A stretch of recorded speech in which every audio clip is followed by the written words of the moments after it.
So in addition to your pattern pieces on the tissue paper, you're also going to find your instructions in the pattern envelope.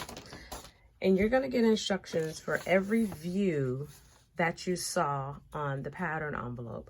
So this one has a view A, a view B, and a view C. And when you open your pattern instructions, you will see each of those views shown to you, the front and the back. It is going to tell you all of the pieces. Okay. It is going to give you a pictured version of all of the pieces. And then below it is going to be numbers, the name of those pieces, and which views those pieces are for. So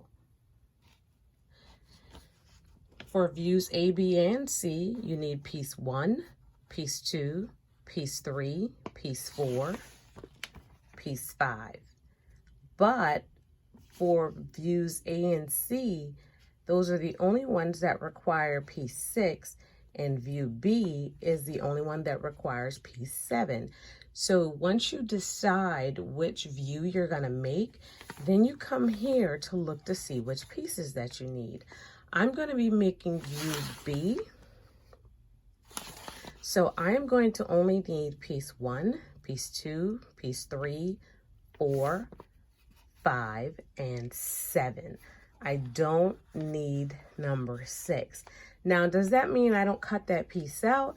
In the case of this shirt, I have already cut the pattern piece out because at any given time when I make this shirt, I'm going to need either 1 through 6 or 1 through 5 and 7. So it just didn't make any sense to have that sitting there. Now, there are some garment patterns where there's a view in there that I know I will never make. So I honestly don't waste the time in cutting that piece out.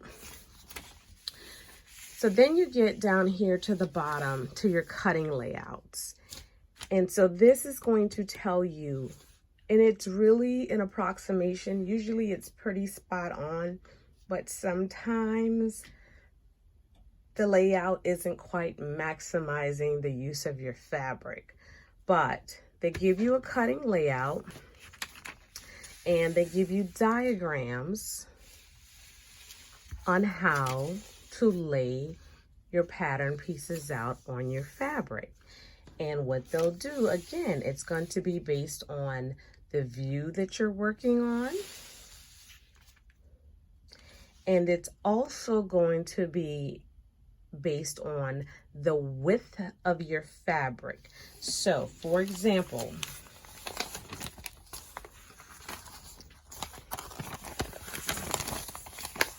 here is view A, and this is based on pieces 1 through 6, and this is the layout if, if I am cutting sizes 6 through 14 on 45-inch fabric, 44 to 45-inch fabric. Here's the layout if I am cutting sizes 16 through 24 on 45-inch fabric. Here is the layout if I am cutting sizes 6 through 20 on 58 to 60-inch fabric. And here is the layout if I'm cutting sizes 22 through 24 on 58 to 60-inch fabric. So that takes just a quick little getting used to when you're first starting out. Once you get into like your third garment, it's like, oh, okay, this is cool. And then you may also start to see how you can lay your pattern pieces out a little differently to maximize your yardage on your fabric. So that was one of the other things that I did not talk about on your fabric envelope. So your fabric envelope, in addition to giving you various sizes to work with and showing you a guide for which size you need to cut out based on your measurements, your pattern envelope is also going to tell you recommended fabrics and any notions or interfacing that may be needed.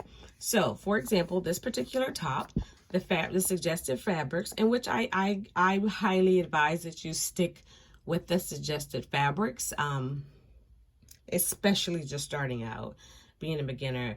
Fabrics is just a whole nother ball game and a lot more to learn, but don't be intimidated by it. Stick with the fabrics that are recommended on the patterns. Stick with fabrics that you are comfortable with sewing with. If you're just starting out, I recommend going with more of the stapled fabrics in the suggestion boxes. Versus doing something like, if you're really new to sewing, I wouldn't try something that, you can use a charmeuse for, if you're just not used to working with that kind of slippery fabric. So this particular pattern, you can use challis, I'm not honestly sure how to pronounce that, chambray, cotton types, gauze, linen types, soft shirtings.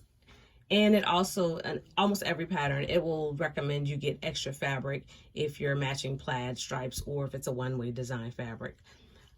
So it's also going to tell you what notions you need. So in this case, the only notion I need is thread, but occasionally you might need buttons, or you may need a zipper, or you may need hook and eye closure. So those are the kind of recommendations, or not recommendations, but requirements that it will list under notions.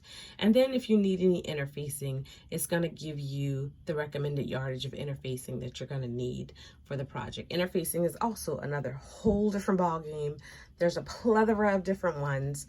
And I'll cover that later on down the line, but stick with the recommended interfacing in the pattern envelope. So there you have it. So I'm gonna cut and eventually make this top. Toodles.